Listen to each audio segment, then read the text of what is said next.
Good morning, my dear students. I NP Singh welcome you all in today's online classes. Okay, the topic of our today's classes is to learn applications of Biot-Savart law. Before this, in previous video, we have learned what do you mean by magnetic effect of current, the productions of magnetic field due to flow of current through a conductor is called magnetic effect of current. Okay. Thereafter we have studied Biot-Savart law. Okay. And before this we have also studied Oersted experiment. So first of all let us recall what was the results of Oersted experiment. Oersted experiments tells us that a current carrying conductor produces magnetic field. Okay. Is it clear to you? What is the result of Oersted experiment? The result is that a current carrying conductor produces magnetic field. Okay. Thereafter, we also learned that the source of magnetic field is current element, which is represented by ideal. This is a factor quantities. Okay. And then we have studied Biot-Savart law. Okay. According to Biot-Savart law, magnetic field due to an element of a current carrying conductor is equal to mu 0 by 4 pi I del sin theta by r square. Okay. Again, using this Biot-Savart law, we have also deduced expressions of magnetic field at the center of a circular coil. Okay. This was mu 0 by 4 pi 2 pi Ni by r. Okay, so these are the topics which are studied by us in our previous classes. Today we are going to learn how to deduce expressions for magnetic field due to a state current carrying conductor. Okay, it is a very important topic. Okay, so let us learn how can you deduce the expressions for magnetic field due to a current carrying conductor. Let us consider this conductor which is carrying currents I. Due to this conductor, we have to deduce expressions for magnetic field at these points. Let this point as P. Okay, and it is at a distance of R from the conductor. Okay, for this we select an element having length dx and it is at a distance of x from the points O. Okay, this is the distance of the points P where we are asked to deduce expression for the magnetic field. Okay, so here we have to deduce the expression for magnetic field at these points. Okay, at this point here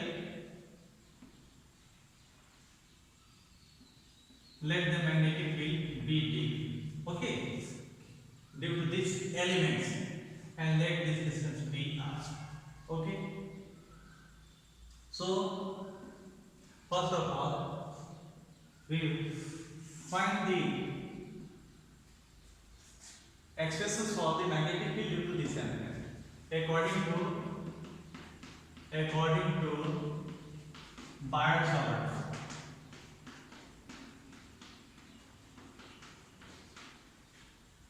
dV is equal to mu 0 by 4 pi I dx cross r cap by r square.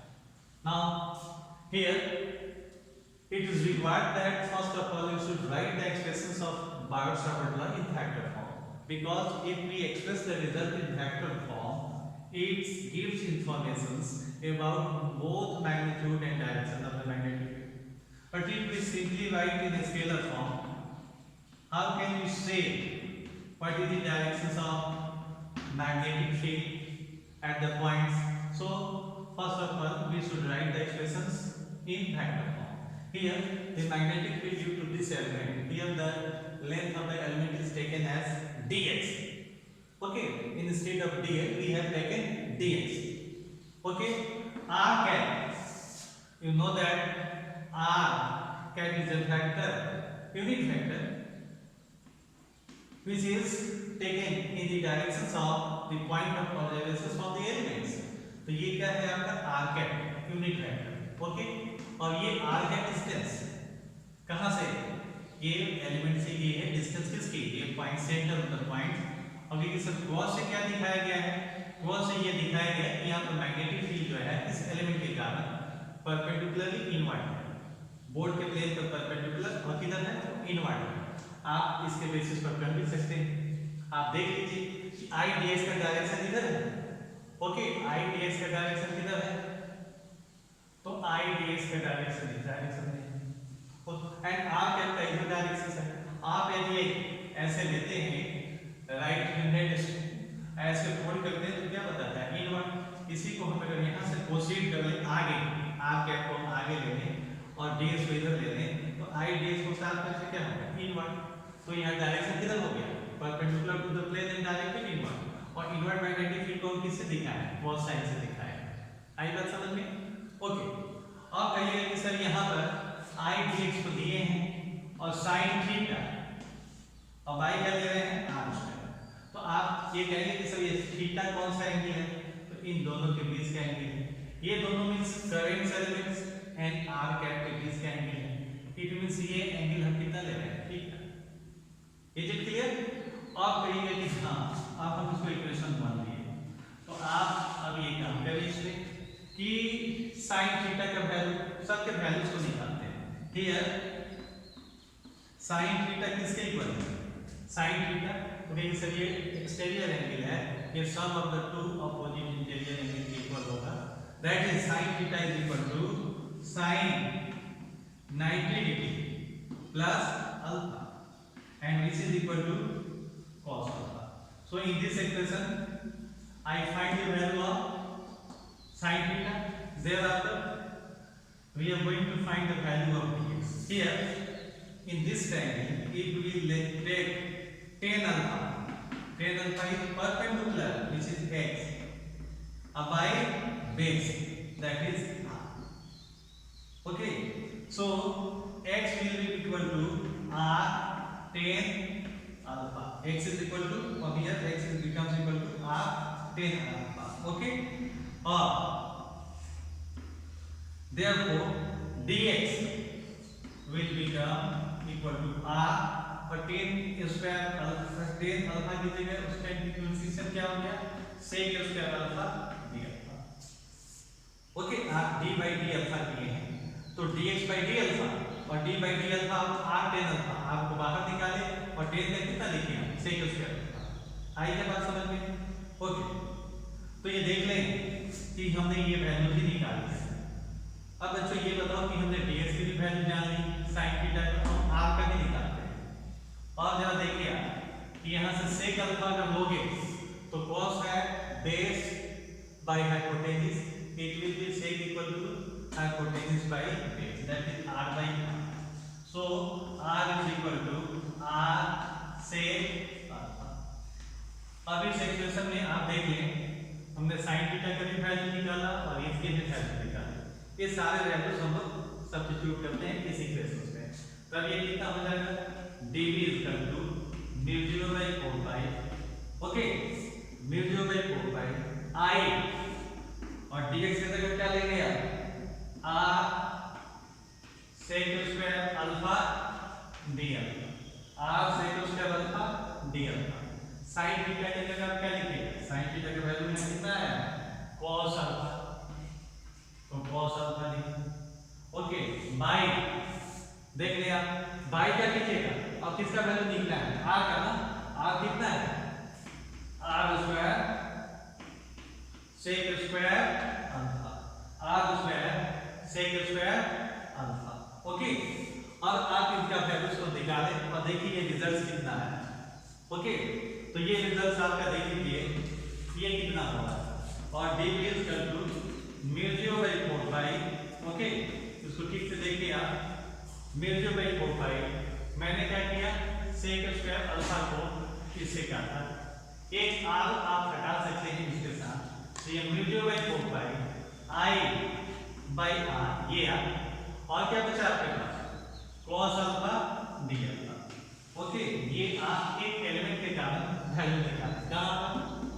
Points केवी पर निकाले। Okay, अब देख लें क्या क्या cases हो सकते हैं। मैं फर्स्ट केस ले रहा हूं कि अब यहां से हम ले रहे हैं कि एक संभव है कि ये कंडक्टर इनफाइनाइटली लार्ज हो। तो पहला केस हम क्या ले रहे हैं, केस फर्स्ट। तीन केसेस एराइज हो सकते हैं। एक conductor is infinitely long. Okay, infinitely long. अब आप बताएं तो ऐसे केस में आप यहां पर देख लें आप कि अगर ये एक एलिमेंट निकाला, आपको तो यहां पर टोटल मैग्नेटिक फील्ड निकालना है, आप तो एक एलिमेंट निकाल लेते हैं। अब जरा ये देखिए आप, अगर ये इनफाइनाइटली लार्ज है, इस एलिमेंट के कारण यहां कितना एंगल बना है, अल्फा। और अगर लेंथ बढ़ाएंगे तो ये एंगल बढ़ते जाएगा, और लेंथ बढ़ाओगे तो और बढ़ेगा। अगर ये इनफाइनाइटली लार्ज है तो इसका मैक्सिमम वैल्यू कितना हो सकता है, 89.999। इट मींस आप मैक्सिमम वैल्यू कितना ले सकते हैं, जब ये इनफाइनाइटली लार्ज है 90। तो हम इसको ये यहां से ये एक एलिमेंट लें तो इसके लिए भी यहां पे एंगल अल्फा क्या हो जाएगा, 90। इसी तरह से हम नीचे वाले एक्सट्रीम लास्ट एंड पर वाले एलिमेंट के कारण ये एंगल लें तो वो भी क्या होगा, 90 डिग्री होगा। तो ऐसे केस में हम अगर हम ये निकाल रहे हैं कि कंडक्टर इनफाइनाइटली लार्ज है तो उस केस में अच्छा देख लीजिए फिर से ये केस वन क्या हो गया था कि इफ कंडक्टर इज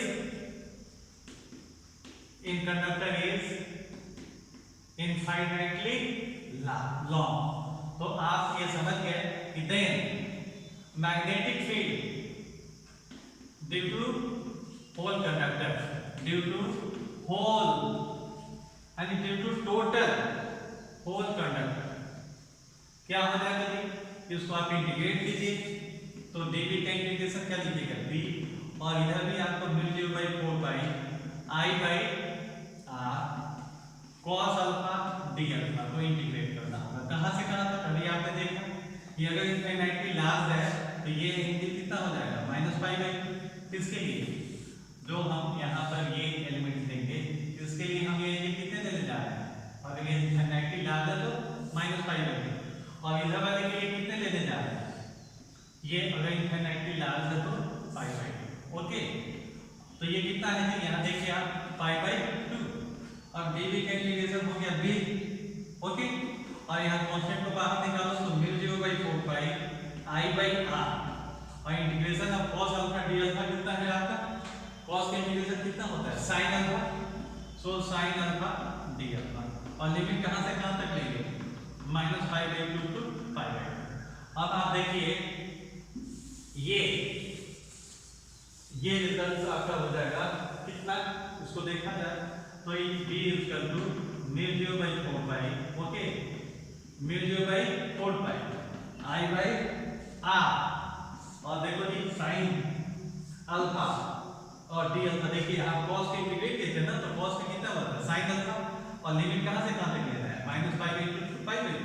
तो ये केवल sin अल्फा लिखा है, क्लियर है।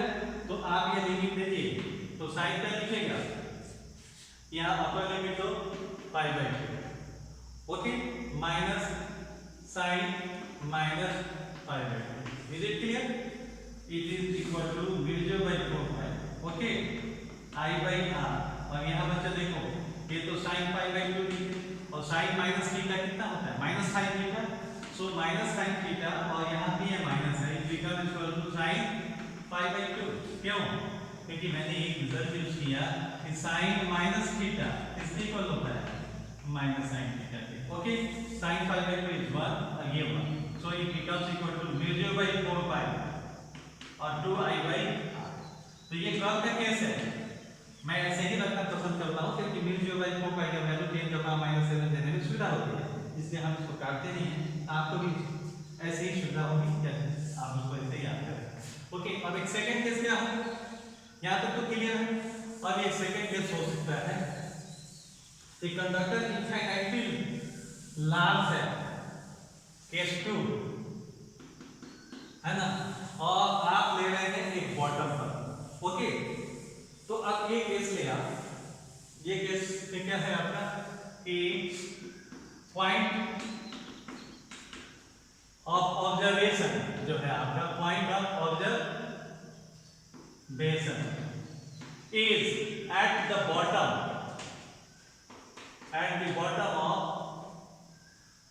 infinitely long conductor. सपोज करो कि ये केस हो, ये तो इंफिनिटी तक है लेकिन पॉइंट ऑफ ऑब्जर्वेशन आपका यहाँ है, तो इस केस में आप यहाँ पर मैग्नेटिक फील्ड बताना चाह रहे हैं।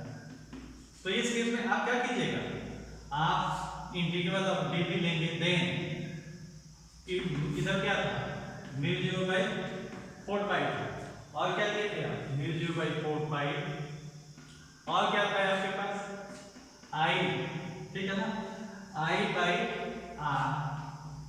और cos अल्फा dr, और हम इसको इंटीग्रेट करेंगे तो ये इधर के एक्सट्रीम मीन के कारण तो यहाँ पे एंगल कितना हो जाएगा π/2, लेकिन यहाँ तो क्या है ये एलिमेंट तो यही और इसी के सामने है तो ये इसकी जगह हम क्या लेंगे 0, तो इस केस में आपका b कितना हो जाएगा म्यू 0/4 ओके I/r और cos का फील्ड कितना दिखेगा sin अल्फा और लिमिट कहां से कहां तक दोगे 0 to π तक।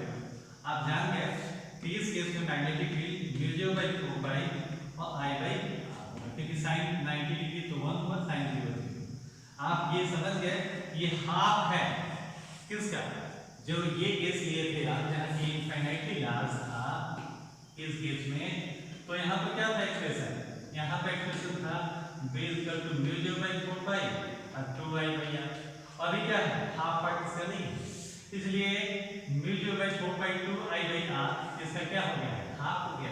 आप ऐसे रिजल्ट को याद रख सकते हैं।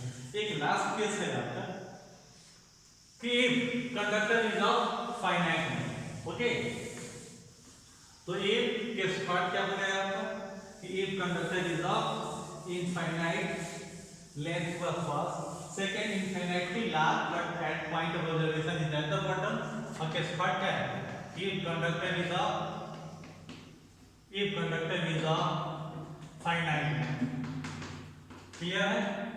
तो इस केस में आप देख लें ये आपका हो गया फाइनाइट लेंथ, ओके, तो ये इस एलिमेंट के कारण यहाँ एंगल कितना होगा, ये एलिमेंट एक्सट्रीम मीन पर है इसके कारण सपोज करो कि फाइ 1 और इस एक्सट्रीम मीन के पर जो चीज है एलिमेंट्स ये इसके कारण सपोज करो कि ये एंगल कितना है फाइ 2, तो अब आपका जो है और ये डिस्टेंस तो r है, देन b आप इक्वेशन को इंटीग्रेट करें किसको mu 0/4 I/r cos alpha dr, कहां से कहां तक इंटीग्रेट कीजिएगा, यहाँ तो आपको पता है कि हमको -5 से कहां तक करना होगा 5 तक, ओके, और ये कितना हो जाएगा म्यू 0/4 I/r और cos का कितना लिखिएगा sin अल्फा, ओके, और लिमिट -5 से 5 which is equal to mu 0/4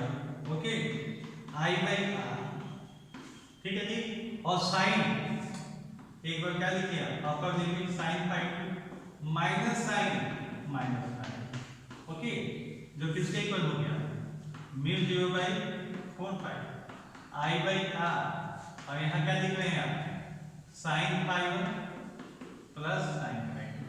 तो इस तरह से आपने देखा डिफरेंट केसेस में कि हमने एक्सप्रेशन ऑफ मैग्नेटिक फील्ड कैसे निकाला, ठीक है, और कुछ और भी इंपॉर्टेंट रिजल्ट्स इसी से बेस्ड जिसको आपको जान लेना होगा जिससे कि आप सुविधापूर्वक सम को बनाएं, ओके, वो क्या है आपको कि भाई आपने तो बता दिया मैग्नेटिक फील्ड का एक्सप्रेशन तो हम निकाल दिए, अब हम लोग मैग्नेटिक फील्ड का डायरेक्शन कैसे बताएंगे, बहुत सारे रूल्स हैं, किसी एक को आप ठीक से सीख लेंगे तो बाकी आप कर सकते हैं। जैसे इसके लिए सबसे जो ज्यादा एप्लीकेशंस है एनी रूल्स लॉ, किसके लिए law to find direction of magnetic field, किसके कारण due to a straight conductor आपको तो करंट कैरी कर रहा हूं, ठीक है, तो देख लीजिए क्या है, मैं एक रूल बता रहा हूं, अब वो रूल कौन सा है राइट हैंड थंब